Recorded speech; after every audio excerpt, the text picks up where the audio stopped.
people who have influence for entire industries, for nations, and for the world as a whole. You're all united by the fact that you are really very influential. But there's also something that separates you. And that is that not all of you are using this influence. Or sometimes you use it in a way that divides even more. A meeting such as the Davos Forum exists because deep inside we all believe that there is no global problem that the humanity, that the mankind would not be able to resolve. We have enough energy and strength for it. The sum of our combined influence is bigger than the weight of existing challenges. But for there to be a sum, we need to add its components, its parts, and that's global cooperation. And it is all the more important right now when Russia's aggression in Europe makes various challenges facing the world and wraps them into one large-scale crisis.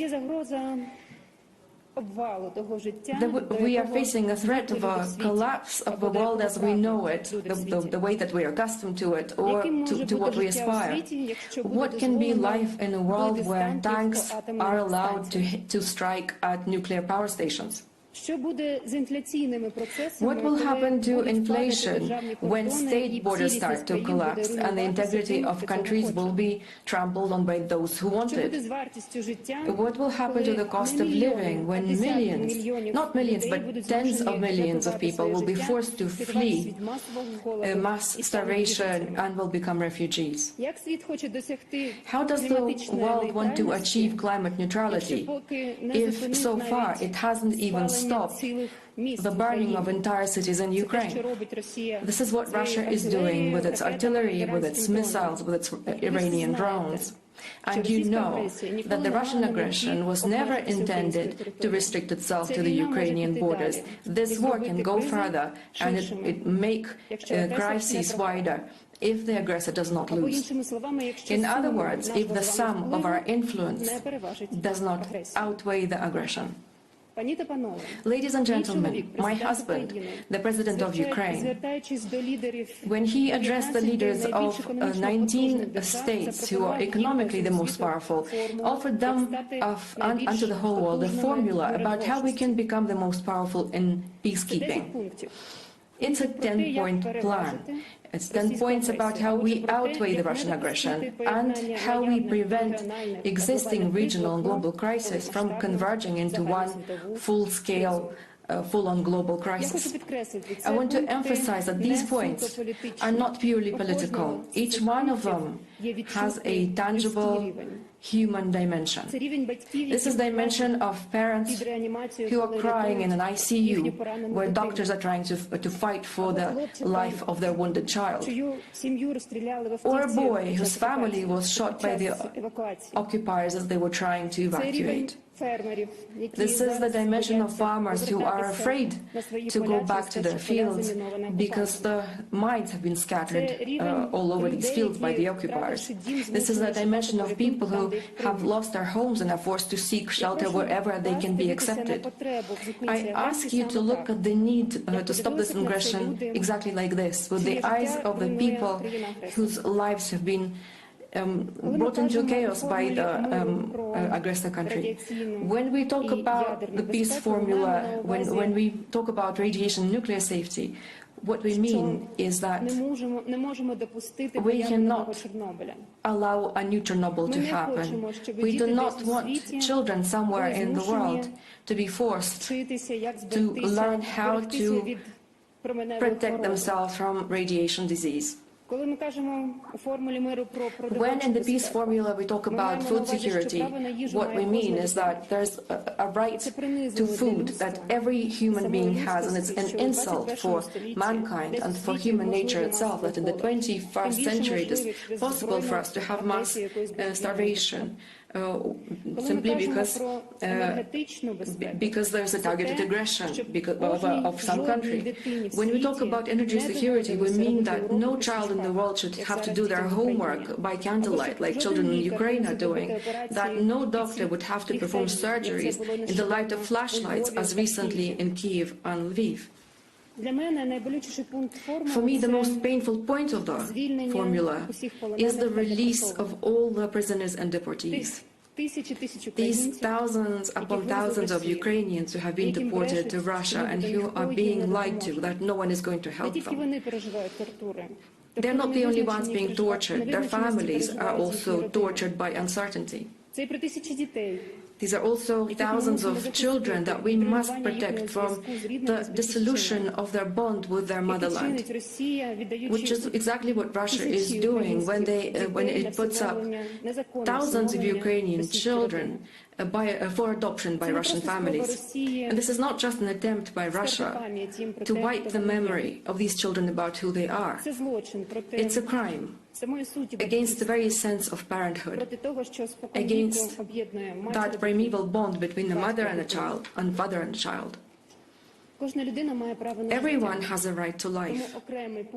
So a separate point of the peace formula is the withdrawal of Russian troops from the entire sovereign territory of Ukraine, and thus a guaranteed cessation of hostilities and terror by the occupiers against Ukrainians.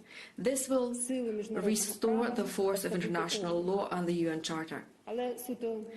Purely from the human point of view, in these occupied territories, these are our people in these territories who have been torn apart from their families, and they're waiting for liberation. And while they're waiting, millions of people are experiencing the fear and the Russian repression. Another point of the formula is justice. This is what the dignity of each person that died under the rubble of her own home demands of us. It's what children and adults who've lost their limbs because of Russian strikes demand of us. Everyone who was trying to survive in the basement of Mariupol while Russian shells and bombs were evaporating their city. Everyone who was yearning for salvation in Bucha, hiding from Russian executioners. Justice is needed so that no one in the world would ever think that war crimes and genocidal policies can go unpunished. It's not what the living and the dead Ukrainians need. It's needed by the world, because no one should think that this violence can be repeated again. The peace formula returns security not only to people. If you've seen the scorched earth from the Russian strikes, the burned forests, the closed-off areas because of the thousands of mines, we can see what kind of a traumatized environment we can leave to the next generations. And I constantly try to convey that in Ukraine there is no place which is completely safe, and unfortunately also you can't take a day off from war. Everyone who is now in Ukraine has to risk his or her life every day. There is nothing off limits for Russia. As we speak, in our city of Dnipro, people are still working and sorting through the debris of a residential area of a house that was destroyed by an anti-ship missile. This missile was built to destroy aircraft carriers and was used against the civilian infrastructure. This morning we heard about 43 casualties. Since we started this forum, it grew to 43 casualties. These were people, ordinary people, at home on a Saturday, and that's enough reason for Russia to kill. And that's why the 9th point of our formula is about guaranteed non-escalation. And of course, at some point we have to pronounce an end to this war, not only so we have a date, so that we can reset the time and start counting peacetime, because peace does not equal a truce. It's so that our people can return home who are scattered around the world right now, so that our fathers, our mothers, sons and daughters can return from the front line, for families to reunite, the families that were torn apart by the war. Ladies and gentlemen, unity is what brings peace back. And today I would like to hand over to my colleagues, my counterparts of the forum, letters from the President of Ukraine, to Mr. Alain Berset, the President of the Swiss Confederation, to Mrs. Ursula von der Leyen, the President of the European Commission, and also a letter addressed to Mr. Xi Jinping, the head of the People's Republic of China. I hand it over to Mr. Liu He, the Vice Premier of the State Council of China. There's an old saying, if people come together, they can move even Mount Taishan.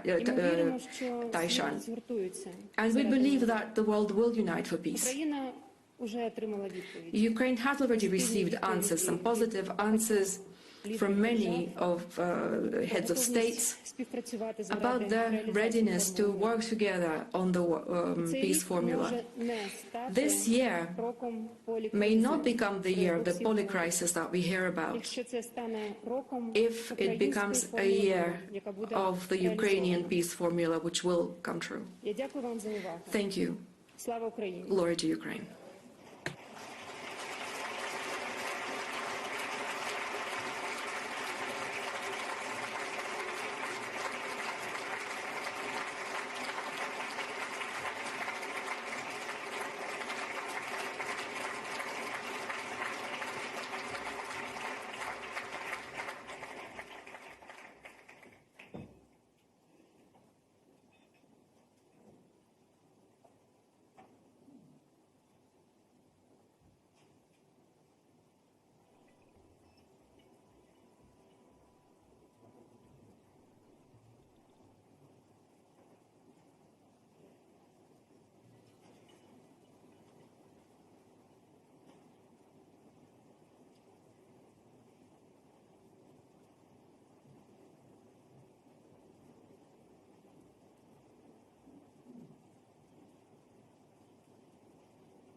Dear Madam President von der Leyen, liebe Ursula,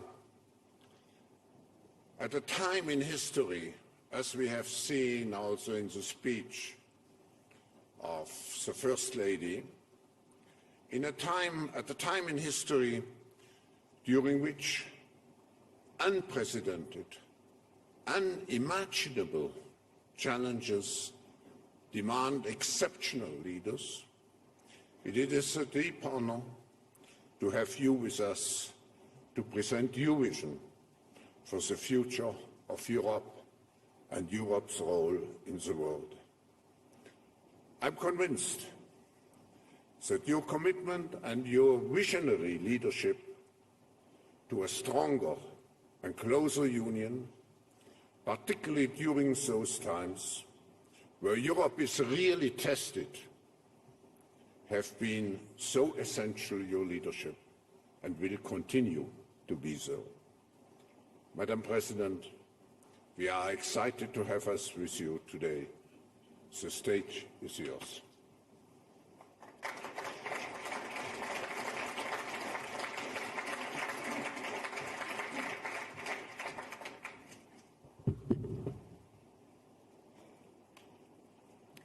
Your Royal Highnesses, Excellencies, ladies and gentlemen, lieber Klaus, my dearest Olena, for almost 1 year now, Ukraine has stunned the world.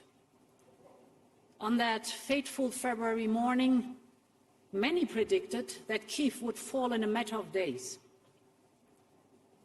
But this did not account for the morale and the physical courage of Ukrainian people. Dearest Olena, you and your people, you have resisted the Russian invasion and pushed back against the aggressor, against all odds. Not even Russia's relentless attacks on civilians, and you have described them, or the specter of a brutal winter have shaken your resolve. In this last year, your country has moved the world and has inspired Europe. And I can assure you that Europe will always stand with you. Many doubted whether that European support would be so unwavering. But today, Ukraine is a candidate country to access the European Union. European countries are providing more and more critical weapons to Ukraine. We're hosting around 4 million Ukrainians in our cities, our homes and our schools. And we have put in place the strongest sanctions ever, which leave the Russian economy facing a decade of regression and its industry starved of any modern and critical technologies. There will be no impunity for these Russian crimes.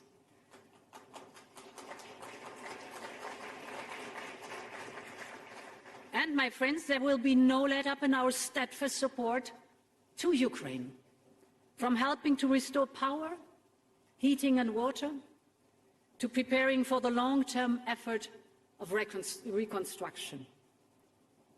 And to reaffirm that support, we announced yesterday that the Commission is delivering 3 billion euros of financial support. This is the first tranche of our 18 billion support package for 2023, the largest ever macrofinancial assistance to a third country. This is a strong message, and this will bolster Ukraine's financial stability, help to pay wages, ensure the running of hospitals and housing services and schools. I just want to say, my dearest Olena, and I think I can speak on behalf of this hall and this audience here, we are in it for as long as it takes and stand by our Ukrainian friends.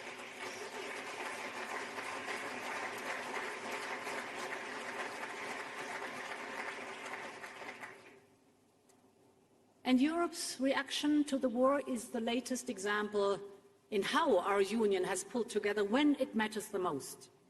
Take energy.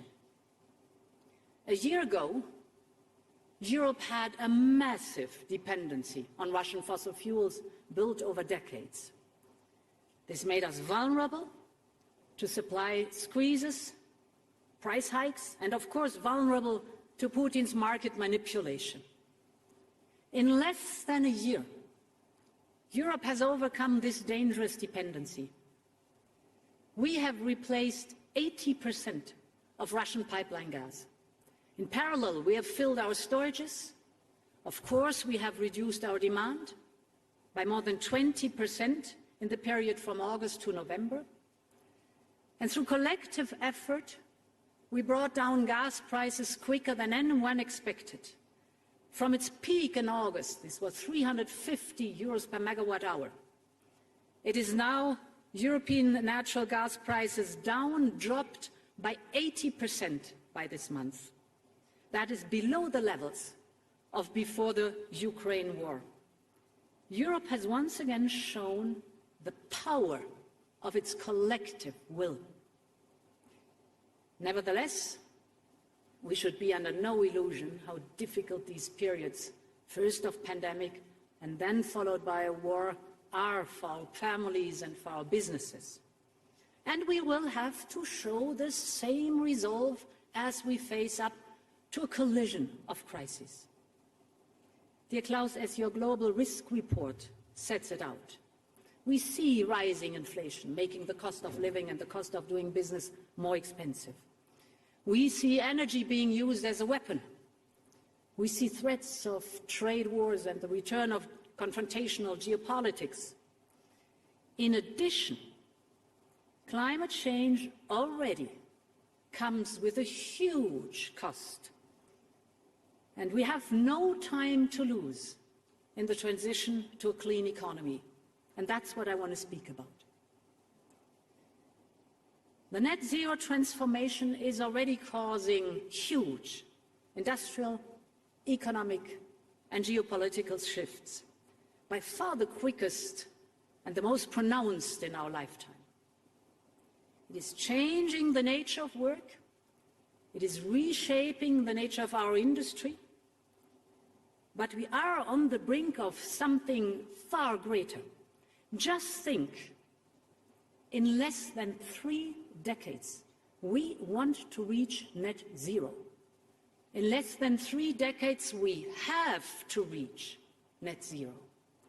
But the road to net zero means developing and using a whole range of new clean technologies across our economy, in transport, in buildings, in manufacturing, in energy. The next decades will see the greatest industrial transformation of our times, maybe of any times. And those who develop and manufacture the technology that will be the foundation of tomorrow's economy will have the greatest competitive edge. So the scale of the opportunity is clear for all to see. The International Energy Agency estimates that the market for mass-manufactured clean energy tech will be worth around $650 billion a year by 2030, more than triple today's levels. To get ahead of the competition, we need to keep investing in strengthening our industrial base and making Europe more investment and innovation friendly. And that is what investors are looking closely at in the different markets for clean tech.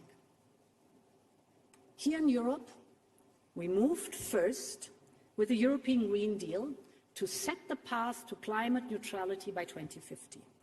We have cast our net zero target into law to provide the predictability and the transparency business needs. We followed up with our investment firepower of Next Generation EU, that is our 800 billion investment plan, the Just Transition Fund and other instruments across the economy. This is unprecedented investment in clean technology across all sectors of the green transition. Clean tech is now the fastest growing investment sector in Europe, doubling its value between 2020 and 2021 alone. And the good news for the planet is that other major economies are also now stepping up. Japan's green transformation plan aims to help raise up to 20 trillion yen, around 140 billion euros, through green transition bonds.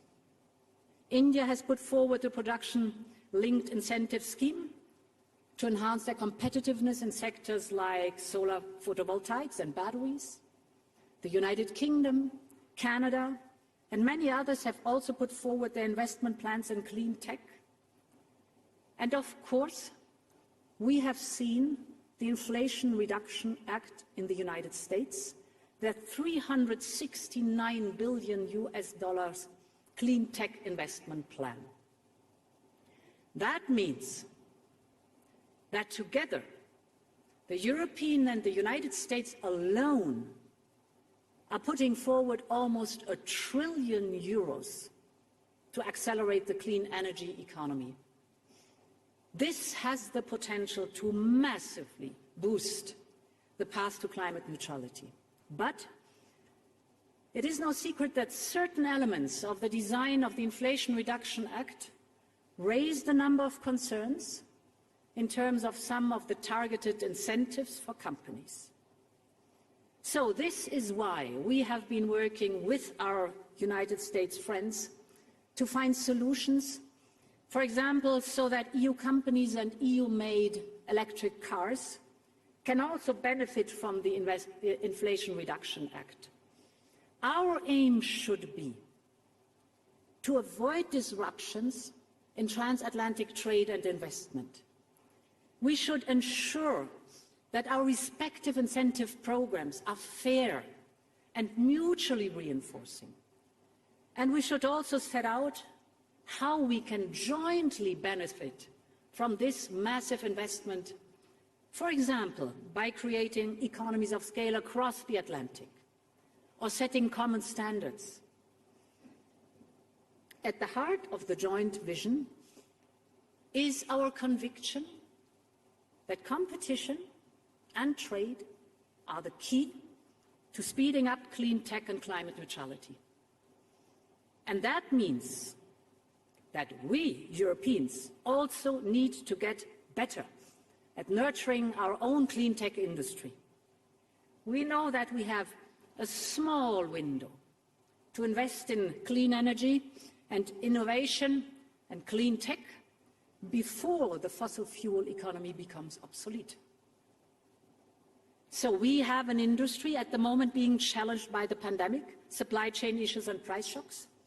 We see aggressive attempts to attract our industrial capacities away to China and elsewhere. We have a compelling need to make this net zero transition without creating new dependency. We've learned our lessons from the fossil fuels, and we know that future investment decisions will be taken now, depending on what we do today. We Europeans have a plan, a Green Deal industrial plan. Our plan to make Europe the home of clean tech and industrial innovation on the road to net zero. Our Green Deal industrial plan will be covering 4 different pillars: the regulatory environment, financing, skills, and trade. The first pillar is about speed and access. We need to create a regulatory environment that allows us to scale up fast and to create conducive conditions for sectors crucial to reach the net zero goal that we've set ourselves. This includes, for example, wind, heat pumps, solar, clean hydrogen, storage, and other topics, for which demand is boosted by our Next Generation EU and Repower EU investments. To help make this happen, we will put forward a new Net Zero Industry Act. This will follow the same model as our CHIPS Act. The new Net Zero Industry Act will identify clear goals for European clean tech by 2030. The aim will be to focus investment on strategic projects along the entire supply chain. We will especially look at how to simplify and fast-track the permitting process for clean tech production sites. In parallel to this Net Zero Industry Act, we will reflect on how to make important projects of common European interest, the famous IPCEIs, faster to process, easier to fund, simpler to access for small and medium enterprises and for all our member states. The Net Zero Industry Act will go hand in hand with the critical Raw Materials Act. For rare earths, which are vital for manufacturing key technologies like wind power generation, hydrogen storage, you name it. Europe is today 98% dependent on one country, China. Or take lithium, with just 3 countries accounting for more than 90% of the lithium production, the entire supply chain has become incredibly tight. This has pushed up prices and is threatening our competitiveness, so we need to improve the refining, processing and recycling of raw materials here in Europe. And in parallel, we will work with our trade partners to cooperate on sourcing, production and processing to overcome the existing monopoly. To do this, we can build a critical raw materials club, working with like-minded partners from the United States to Ukraine to collectively strengthen supply chains and to diversify away from single monopoly. This is Pillar 1, speed and access through the Net Zero Industry Act. The second pillar of the Green Deal Industrial Plan will boost investment and financing of clean tech production. To keep European industry attractive, there is a need to be competitive with offers and incentives that are currently available outside the European Union. This is why we will propose to temporarily adapt our state aid rules to speed up and simplify them. Easier calculations, simpler procedures, accelerated approvals. For example, simple tax break models. And with targeted aid for production facilities and strategic clean tech value chains to counter relocation risks from foreign subsidies. But we also know that state aid will only be a limited solution which only a few member states can use. Now, to avoid fragmenting of the single market and to support the clean tech transition across the whole Union, we must also step up EU funding. For the medium term, we will prepare a European Sovereignty Fund as part of the midterm review of our budget this year. This will provide a structural solution to boost the resources available for upstream research, innovation and strategic industrial projects. But as this will take time, we will look at a bridging solution where it is most needed to provide fast and targeted support. And to support this, we are currently working hard on a needs assessment. So the second pillar is funding and state aid.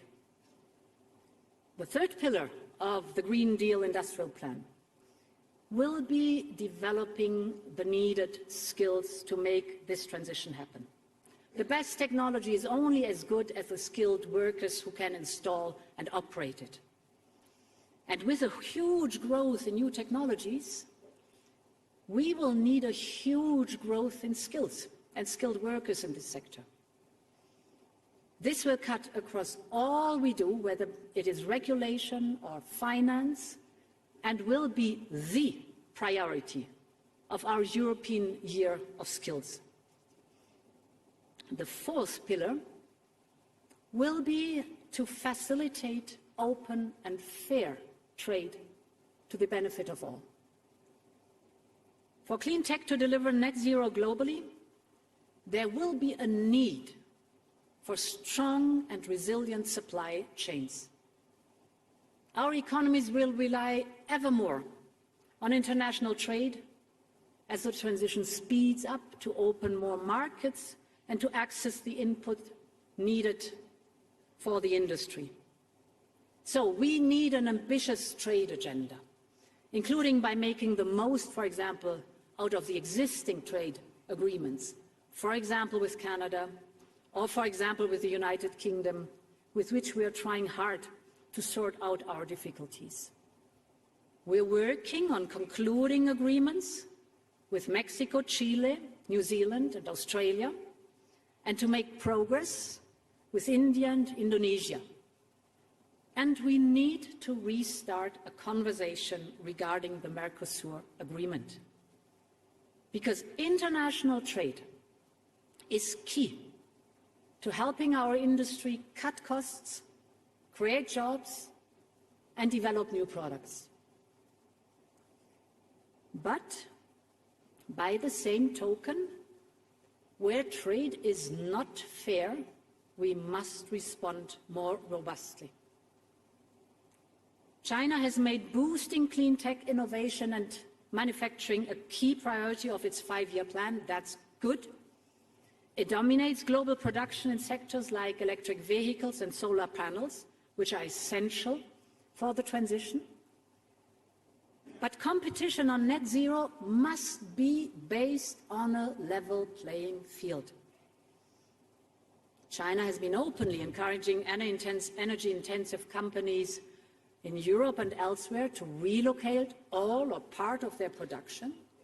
They do so with the promise of cheap energy low labor costs and a more lenient regulatory environment. At the same time, China heavily subsidizes its industry and restricts access to its market for European Union companies. We still need to work and trade with China, especially when it comes to this transition.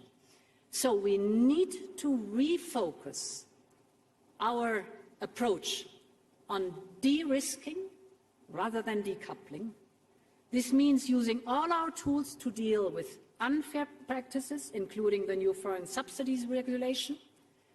And we will not hesitate to open investigations if we consider that our procurement or other markets are being distorted by such subsidies. We want to cooperate, we want to work together.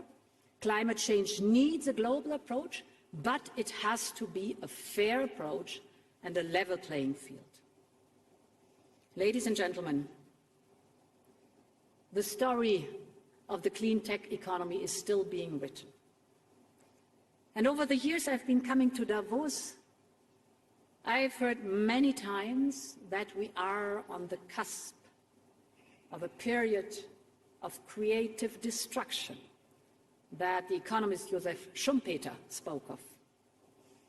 His idea that innovation and new tech replaces the old, leaving the old industry and jobs behind. In many ways, this dynamic applies to the clean tech revolution of today and tomorrow. But I believe if Europe gets it right, the story of clean tech economy can be one of creative construction, with the right support and incentives for companies to innovate, with the right focus on skills and people, with the right environment to make the most out of our world-leading innovation capacity.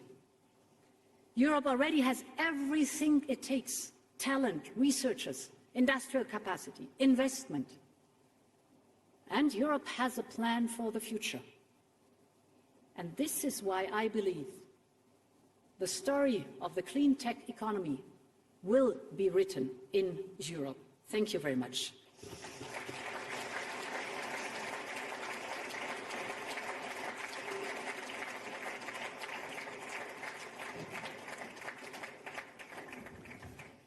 Thank you very much, Madam President, for this clear, comprehensive, upbeat and future-oriented vision which you laid out for Europe. We have time for just maybe one or two questions, if you agree. And when you were here last time, we started to discuss the need to come together also for reconstruction of Ukraine. And now, of course, it may sound premature, but we have to prepare ourselves. Could you say some words? Absolutely, absolutely. It is not premature. It is up and running since this month. We started the reconstruction platform because it includes repair and relief right now. And Ukraine needs repair and relief right now, then to go slowly but surely into the reconstruction. And indeed, the political leadership is with G7. The motor, the engine, is with the Secretariat, with the European Commission in Brussels and in Kyiv, together with our Ukrainian friends. And it is of utmost importance that, on one hand, globally we raise the necessary investment for reconstruction, but that, on the other hand, at the same time, we do the necessary reforms to move forward. Ukraine wants to become a member of the European Union, and it is a perfect opportunity to take investment and reform to pave this way for Ukraine towards the European Union. And my call on you is, we need every helping hand on board. Ukraine deserves to have as much support as possible. And what we need is not only investment with the public sector, but the private investment and your knowledge. You know so much in your respective fields. So we need your knowledge We need every hand on board to really move forward with repair, relief at the very beginning, but also reconstruction. The people of Ukraine really deserve it.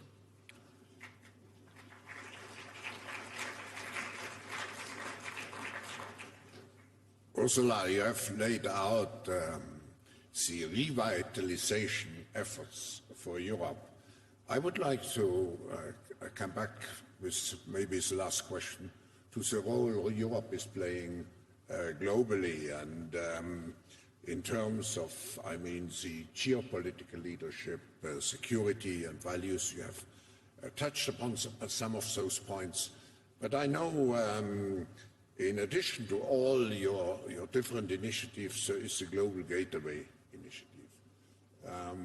I think since it concerns many of the partners of Europe, maybe you would like to say something about it. Global Gateway is our 300 billion investment plan for infrastructure abroad for the next 5 years.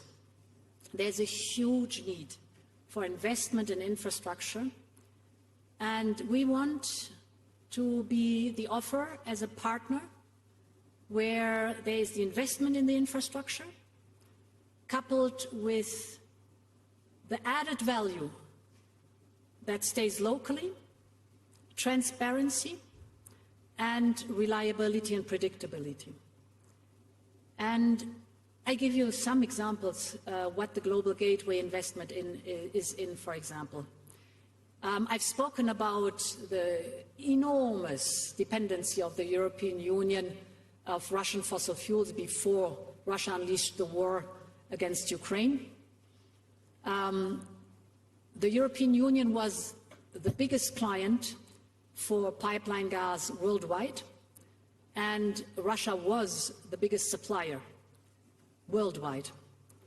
And this huge demand of the European Union is now completely shifted away from Russia. We have completely decoupled and diversified away. But this demand, of course, is looking for new, trusted, long-term suppliers. And we have to be very careful that we do not create a lock-in effect in fossil fuels, but that we use this opportunity to leapfrog forward into clean energy. And here comes the opportunity of Global Gateway. Our friends, for example, on the African continent, have resources for renewable energy in abundance. What is missing is the infrastructure. And therefore, there we have a common interest that Global Gateway is investing in infrastructure for green hydrogen, for example, solar panel, wind, but also other possibilities, so that this infrastructure is being built up with a common interest on both sides, that we want the added value fairly placed and predictable. Another example is the topic of vaccines. We learned our lesson in the pandemic that it is not sustainable if vaccines have to be donated. The African continent, our African friends, want the technology, rightly so. And therefore the mRNA technology has been brought to different countries. There, with private partners, Global Gateway is building up, together with our African friends, manufacturing capacities for vaccines in order to give the opportunity and have the next time that we have the need for vaccines, the technology on the African continent, vaccines manufactured in Africa for Africa, and all the possibilities that are in this new revolutionary mRNA technology. Two very recent examples that show what Global Gateway is all about. Madam President, in the beginning, and I just said we want to have here at this meeting a let's do it attitude, and we have the capabilities. I think your speech this morning provided the best example of the let's do forward-looking attitude, and we have to be also clear that we have to do the necessary investments. I just want to highlight one point, the necessary investments into the skills which we need in the future. So we wish you all a very good, how should I say, progress in all those visionary initiatives. And thank you again for joining us this morning. Thank you. Thank you.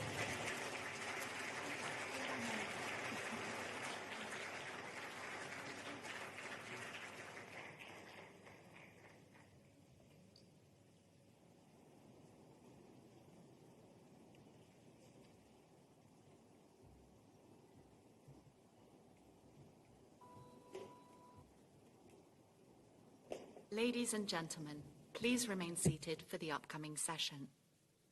Ladies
It's my great pleasure and honor to introduce His Excellency Liu He, Vice Premier of the State Council of the People's Republic of China.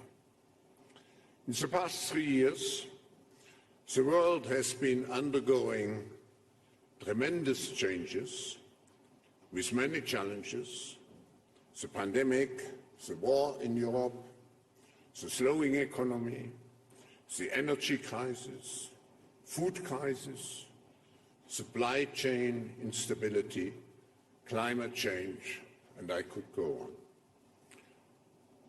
The world is becoming even more fragmented, and we must seek cooperation in this fragmented world. Since China started its opening up and reform process over 40 years ago, the country has made great contributions to the development of the global economy. Yet, the world is in transformation, and we are all focused to rethink our development models. The global community, Your Excellency, is eager to understand the next chapter of China's development strategy, both domestically and globally, particularly after the Communist Party's 20th Congress. And we would like to know the opportunities in China and how we can work together with China to tackle the collective challenges that the world is facing. Cooperation instead of fragmentation. As Director of the Office of the Central Commission for Finance and Economy, Director of the Financial Stability and Development Committee of the State Council, Head of the leading group for National Science and Technology System Reform and Innovation Systems Development, Vice Premier Liu has played a key role and key roles in China's economy, financial and technology sector, as well as China's international cooperation for over 30 years now. He is a recognized leader and a well-known person internationally. Today, we all need to work together to make progress in this fragmented world. We firmly believe that China will play and can play an important role, so we are all keen to hear your perspectives. Mr. Vice Premier of China, how much will China assume a responsive and responsible role to avoid further fragmentation in the world? Please welcome Vice Premier Liu.